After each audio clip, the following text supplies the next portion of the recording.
राजन कीने जो है ये पहले से छुपा हुआ सैनिक है, सिर्फ नाटक करने के लिए और कोई डरता नहीं है। हाँ? एक बात एकदम क्लियर है, ये जो है ना अपने नाम के आगे दादा लगाता है ना, ये अगर अपने आप को भाई पटेल समझ रहे हैं ना, तो हम लोग भी पुराने ही मुमरा वाले। हमारे पीछे मुख्यमंत्री का हाथ है और ये मुमरा का नाम बदल के राजन कीने नगर कर देना चाहिए। अगर 1 to 1 की बात रहेंगी तो कांग्रेस ही बहुत जल्दी दूर कर देते हैं गलतफहमियां।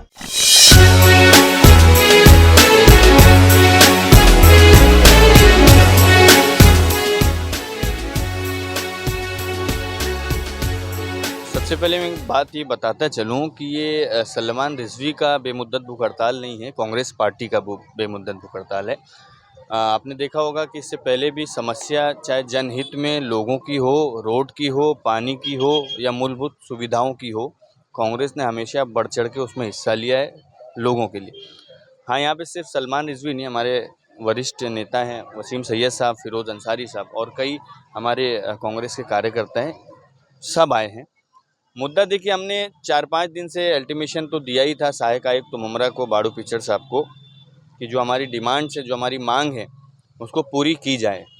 लेकिन कहीं ना कहीं ऐसा लग रहा है कि जब से प्रदेश के अंदर एकनाथ जी शिंदे की सरकार आई है और भाजपा की, तो मैं समझता हूँ कि जितने भी अधिकारी, गवर्नमेंट अधिकारी, सब उनके कंट्रोल के अंदर चल रहे हैं। मतलब रिमोट वहाँ है और चल यहाँ पे रहे हैं। मैंने शायद ही अपनी ज़िंदगी के अंदर ऐसा माहौल देखा है कि लोग तकरार देते देते भूख हड़ताल पे आ जाएं, लेकिन आपके काम होंगे नहीं, ये उन्होंने ठान के रखा हुआ है। इस सरकार के अंदर मैं समझता हूँ कि जिसके बेजान लोगों के लिए सिक्योरिटी दी जा रही है, लेकिन जिसकी जान है उसकी कोई कीमत ही नहीं। आपने देखा होगा कि कुछ दिन पहले सलमान भाई, मैं आपकी बात काट रहा हूँ। जैसा कि मुमरा मुस्लिम अक्सरियत की आबादी है, कहीं ऐसा तो नहीं इस वजह से मुमरा को पीछे ढकेला जा रहा है, हर चीज़ में इसको पीछे ढकेला जा रहा है? आपके सवाल में मैं एक जवाब दे देता हूँ। ये मुमरा आपने देखा शहर, आप ही बता रहे हैं कि ज़्यादातर अक्सरियत मुस्लिम आबादी है। आप चले जाएं कलवा, वहाँ किसकी हाँ, आबादी? वही मैं बोल रहा हूँ। कलवा में चले जाएं, दीवा में चले जाएं, कल्याण में चले जाएं, वहाँ पे जो फैसिलिटी, जो सहूलतें हैं, वो मुमरा में कुछ हद तक नहीं है। मैंने तो कल कहा था एक प्रेस के माध्यम से, आप ही के प्रेस के माध्यम से, कि सौतेला व्यवहार आज से नहीं हो रहा शहर के साथ। मैं समझता हूँ कि 2009 से जब से विधायक साहब चुन के हैं तब से सौतेला व्यवहार हो। आप जाइए ना, कलवा देखिए और मुमरा देखिए, कलवा के रोड देखिए, मुमरा के रोड देखिए, कलवा के डिवाइडर्स देखिए, मुमरा के डिवाइडर्स देखिए। कलवा में देखिए कितना क्लीन एंड नीट है, मुमरा के देखिए हॉकर से भरा हुआ है। अच्छा, शहर में ऐसा नहीं है कि सरकार कुछ पास करके दी नहीं है। मैं आपको बताता हूँ 2007 में हमारे जो पूर्व मुख्यमंत्री विलासराव जी देशमुख ने बहुत सारी चीज़ें अप्रूवल करके गए थे, लेकिन आज शहर को मिल क्यों नहीं पा रहे, क्या वजह है? हम तो नहीं बोल सकते कि हमारी सत्ता है नहीं, हम लोग तो अपोजिशन के अंदर है। हम तो सिर्फ आवाज़ उठाने का काम करें। देने का काम किसका है? जो सत्ता के अंदर। क्यों नहीं दे रहा है? आप मैनिफेस्टो उठाइए ना, आप पोर्टफोलियो उठाइए ना, उसमें मालूम पड़ेगा। मार्केट दिया है कांग्रेस ने, हॉस्पिटल दिया था 4 माले का कांग्रेस ने, लेकिन अभी 1 माला दिया, 3 माले का पैसे खा गए। किसी ने बंगले बना लिए, किसी ने हॉस्पिटल बना लिया, सब हमारे ही पैसे से अपनी अपनी प्रॉपर्टियां बना रहे। तो ये जो सरकारी धड़पशाही चल रही है, इसीलिए हम लोग ने देखिए क्या दिया कंटेंट, सरकारी धड़पशाही। इसके खिलाफ, इसके विरुद्ध हम बैठे हुए आज। और मैं आपको आज एक बात ये बताता चलूँ कि जब तक हमारी मांगों को पूरा नहीं किया जाएगा, हम यहाँ से उठेंगे नहीं। तो आप मतलब जब तक ले मांग पूरी नहीं होगी तब तक ले आप बैठे रहेंगे। आइए, मैं वसीम सैयद साहब से जानते हैं। वसीम, आप क्या बोलेंगे? सरकारी धड़पशाही बंद होनी चाहिए, बस यही हमारा मेन मुद्दा है। और मुमरा में जिस तरीके से आज हालात होते चले, देखिए मैं मुमरा स्पेसिफिक नहीं बोलूँगा, थाने महानगर पालिका के अंदर जो है वो इस वक्त जो है वो हालात बद से बदतर होते चले जा रहे। पिछले दिनों एक बात आई मुमरा शहर के अंदर कि इलीगल तरीके से एक नेता जो कि मुख्यमंत्री का अपने आप को बहुत ज़्यादा ख़ास बताता है, राजन कीने, मैं बहुत दिनों से अवॉइड कर रहा था नाम लेना, लेकिन आज इसके लिए ले रहा हूँ कि वो एक दादागिरी के मोड में उतर आया है। वो ये बोल रहे हैं कि हम 2 माले की शाखा बनाएंगे। देखिए, हमको किसी की शाखा से, किसी के ऑफिस बनाने से कोई प्रॉब्लम नहीं, लेकिन वसीम भाई, आप बोल रहे हैं 2 माले की शाखा बनाएंगे। आपको याद होगा, आप भी यहीं के रहने वाले हैं, वहाँ पे जो शाखा थी, आया वहाँ कुछ काम होता था? अब मैं आपको बताऊं कि शाखा में अगर काम नहीं होता था तो ये तो पहले से छुपे हुए सैनिक हैं। राजन कीने जो है ये पहले से छुपा हुआ सैनिक है। और ऐसा कब हुआ है कि उन्होंने आनंद दीघे का फोटो नहीं लगाया? तो जब दीघे के इतने आप समर्थक थे आनंद दीघे के, तो आपने फिर क्यों नहीं पहले काम किया? आज जब है जो आपके नेताओं ने गद्दारी किए हैं, महाराष्ट्र में सरकार को गिराए हैं, अनिस्थिर सरकार ला कर दिए हैं, कट्टर हिंदुत्ववादी का नारा लगाए हैं, बीजेपी का समर्थन दिए हैं, तब जाके आपको समझ में आ रहा है। तब आपको ये बात समझ में आ रही है कि वो जगह जो है शाखा के वहाँ पे कोई काम नहीं होता था, वो शाखा की जगह भाड़े पे दे दी गई थी। तो भैया उसके पीछे जो जगहें थी वो किसने बेची, उसका सौदा किसने किया? वहाँ तो वो आपका ही वार्ड लगता है ना, वहाँ इलीगल बिल्डिंगें कैसे बन गई? तब तक सो रहे थे कि जो 50-50 खोके एकदम ओके वाली कहानी है, जब तक तुमको पैसे आता रहा तब तक तुम खुश रहे। और अगर तुम इतने ही बहुत ज्यादा अपने आप को साफ सुथरे बताते हो तो चलो तुम्हारे इधर जितने भी इलीगल बांधकाम है क्यों बंद नहीं करवाते? सिर्फ नाटक करने के लिए, और कोई डरता नहीं है। हाँ? एक बात एकदम क्लियर है, ये जो है ना अपने नाम के आगे दादा लगाता है ना, तो मराठियों के अंदर दादा जो है नॉर्मली बड़े भाई को बोलते हैं, और इनकी उम्र हो चुकी है इसके लिए लोग दादा बोलते हैं। ये अगर अपने आप को भाई पटेल समझ रहे हैं ना, तो हम लोग भी पुराने ही मुमरा वाले। ये सब चीजें खत्म करना चाहिए अभी। ये दादागिरी का, बाहर से लड़के बुलाने का, कौन से इनके साथ लड़के जुड़े हुए? वसीम भाई, जब पुरानी शाखा को डेमोलेशन किया जा रहा था, उस वक्त कोई भी कांग्रेस का क्यों नहीं वहाँ पे दिखा? नहीं भैया, वो कांग्रेस की शाखा थोड़ी थी। जो अभी आप जो बोल रहे हैं उस वक्त तो आना चाहिए था ना सामने। नहीं, हम शाखा का विरोध नहीं कर रहे भैया। हम क्या बोल रहे हैं, ये जो दादागिरी दिखा रहे हैं ना कि 2 माले की बना लेंगे, कौन क्या कर सकता है, हमारे पीछे मुख्यमंत्री का हाथ है। तो भैया हम तो देखो अभी भी कानून के हिसाब से, अगर 1 to 1 की बात रहेंगी, 1 to 1 की अगर गलत फहमी है किसी को ना, तो कांग्रेसी बहुत जल्दी दूर कर देते हैं गलत फहमियां। राहुल गांधी अकेले ही पूरा लड़े, तो यहाँ भी एक कोई अकेला ही पूरा पड़ जाएगा इंशाल्लाह। वसीम भाई, जैसा कि अभी रेलवे ने पूरे महाराष्ट्र के लिए जहाँ जहाँ एक्सीलेटर नहीं है, लिफ्ट नहीं है बुजुर्गों के लिए, पास किया था, हर जगह काम मुकम्मल हो गया है। लेकिन मुमरा में अब जाके हुआ, वो भी आए दिन कुछ ना कुछ में उसमें प्रॉब्लम रहती है, उस पर क्या बोलूं?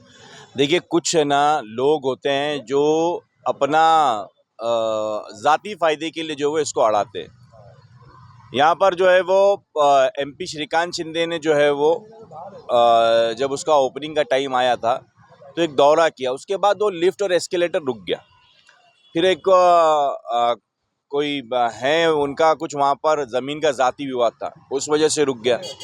चलो अब कहीं जाकर चालू हुआ है, समझ लीजिए, लेकिन वो भी आधा अधूरा चालू है, कभी रुक जाता है कभी चालू हो जाता है।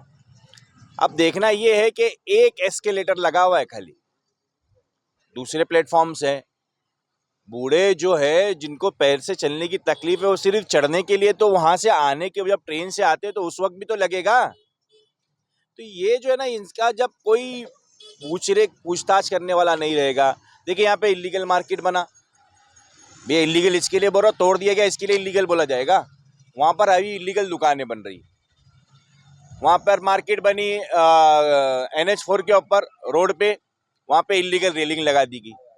ये सामने पंप है जो है उसके ऊपर जबरदस्ती, देखो अभी आप थोड़ा कैमरामैन जो है आप वो घुमाओ, वो दिखाओ, सामने देखो ये जो जेटिंग मशीन है, जेटिंग मशीन के ऊपर जो है वो पतरा लगाया हुआ है।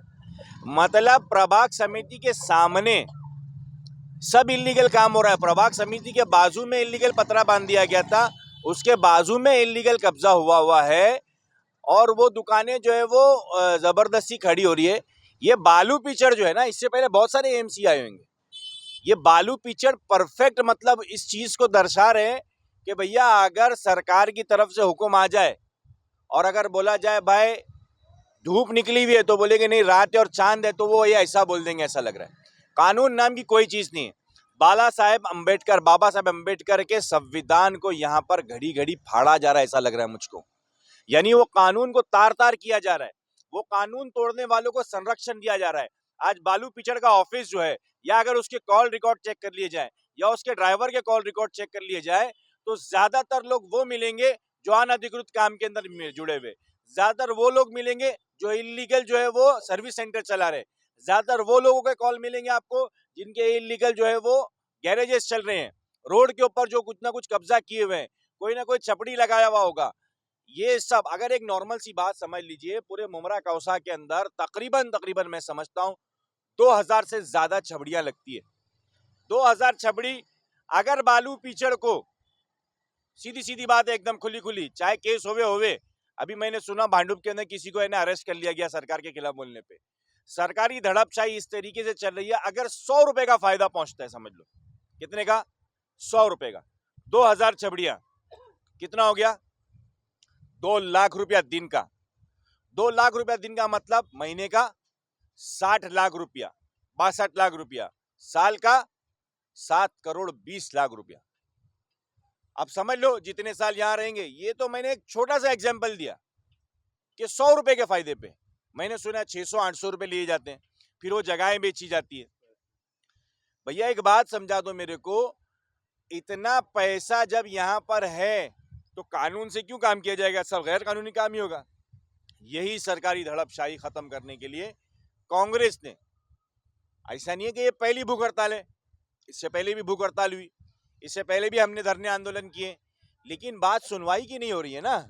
सरकार अपनी मस्ती में मस्त है, सिर्फ वो काम कर रही है जिससे जो है वो इलीगल पैसा आ रहा है।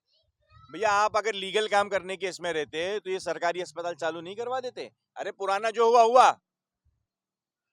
आप आके रोना रोते हो क्या हमारे को पावर नहीं थे, 20 साल से तुम पावर में हो। वसीम सैयद साहब, एक मुमरा की छोटी बाजार में एक छोटा सा मेटर्निटी हॉस्पिटल था, जो वहाँ के करीबी लोग थे, वो लोग आ जाते थे, अब वो भी बंद कर दिया। ये राजन गिने का ही काम है, ये राजन गिने है वो। अब उसको राजन गिने का मसला क्या मालूम है क्या, राजन गिनी को आमदार बनने का है, राजन गिनी को महापौर बनने का है, राजन गिनी को कॉर्पोरेटर बनने का है, राजन गिनी की बीवी को बनने का है, राजन गिनी के भाई को बनने का है, राजन गिनी के बेटे को बनने का है, राजन गिनी के भाई के बेटे को बनने का है। मुमरा वालों को ऐसा करना चाहिए कि पूरा के पूरा जो है राजन गिनी को सौंप देना चाहिए और ये मुमरा का नाम बदल के राजन कीने नगर कर देना चाहिए। एक लास्ट सवाल मेरा एक ये है, अगर फ्यूचर में आप सत्ता में आते हैं, क्या करेंगे? देखिए सत्ता में आने के बाद, जैसा कि आपको मालूम है, ये स्टेडियम विलासराव जी देशमुख के टाइम पे पास हुआ है। ये वसीम भाई, ये रिकॉर्ड हो रहा है और रहेगा, बाद में फिर मैं मिलूंगा। कानून के अंदर ये लिखा हुआ है, इस यहाँ पर जो सभाएं हुई है उसमें ये लिखा हुआ है कि ये स्टेडियम जो है विलासराव जी देशमुख की तरफ से दिया गया है। ये कब्रिस्तान जो पास हुआ था वो कांग्रेस की गवर्नमेंट में पास हुआ था। ये जो आपका फायर ब्रिगेड पास हुआ है ये कांग्रेस की गवर्नमेंट में पास हुआ है। ये एमटीएनएल जो पास हुआ है ये कांग्रेस की गवर्नमेंट में पास हुआ है। ये कलवा का जो म्यूनिसिपल हॉस्पिटल है वो कांग्रेस की गवर्नमेंट में पास हुआ है। पडले का जो म्यूनिसिपल हॉस्पिटल है वो कांग्रेस की गवर्नमेंट में पास हुआ है। ये पानी की जो बड़ी लाइन है, उस वक्त जब पानी मुमरा के अंदर जो है वो ये उंगली की धार से आता था, उस वक्त बड़ी लाइन जो पास हुई है वो कांग्रेस की हुकूमत के दौर में पास हुई है। और वसीम सैयद साहब है, आया यहाँ के एमएलए जो हैं डॉक्टर जितेंद्र अवार्ड ने, उन्होंने कुछ काम नहीं किया है? वो एमएल जितेंद्र अवार्ड से पूछिए आप।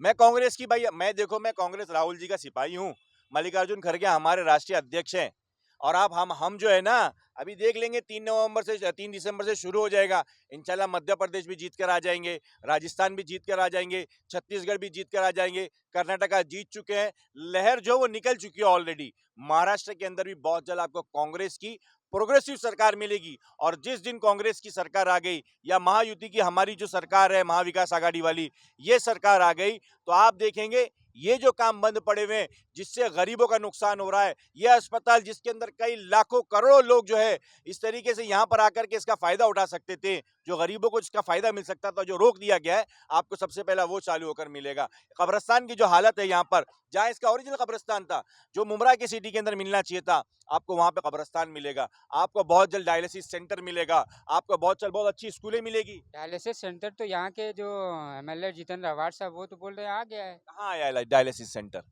अगर आ गया है, अगर आया तो चालू क्यों नहीं हुआ है? कौन रोक रहा है उसको चालू होने से? या गरीब यहाँ से कितनी कितनी दूर जा रहे हैं, कईयों ने अपनी जान गंवा दी है। ये स्कूल की हालत देख लो, ये ऐसी स्कूलें होती है, ये बच्चों को ऐसे बगैर यूनिफॉर्म के भेजा जाता है, उनको आज जूते दिए जा रहे हैं। ये स्कूल सही कर दी जाएगी। इसके बाद आपको लीगल हॉकिंग जोन मिलेगा, गरीबों को भागना नहीं पड़ेगा। गरीबों को क्या करना पड़ता है, पहले तो कोई पावती फाड़ता है म्यूनसिपैलिटी वाला, फिर उसके बाद वहाँ का लोकल गुंडा जो है वो अपने लोगों से कलेक्शन करवाता है। फिर वहाँ पर बहुत सारी जो है वो मार्केट की एसोसिएशन है जो चमचे बन करके नेताओं का काम करते हैं, उनकी पावती फटती है। फिर इलीगल जो लाइट का कनेक्शन होता है उसकी पावती फटती है। ये सब होने के बाद भी जब म्युनिसिपैलिटी आती है तो ऐसा चोरों के जैसा भागते हैं, कभी पुलिस वाला डंडा मार रहा है, कभी म्युनिसिपैलिटी वाले डंडा मार रहे हैं, कभी वो गुंडा जो है वो जगह के लिए उठा करके मार दे रहा है। तो ये जो बेइज्जती हो रही है ना हॉकरों की, हम इंशाल्लाह उसको भी दूर करने की कोशिश करेंगे। हम एक अच्छा लीगल हॉकिंग जोन देंगे आपको, उसके अंदर वहां पर एकदम इज्जत से बिठाया जाएगा, उनको बहुत अच्छे तरीके से दी जाएगी, बैठने की सुविधा होगी। उसके अलावा हम आपको आपके बच्चों को खेलने के लिए अच्छा गार्डन देंगे। और ये जो कांग्रेस की गवर्नमेंट में पास हुआ स्टेडियम है, ये हम मुमरा के अवाम के लिए फ्री खोलेंगे।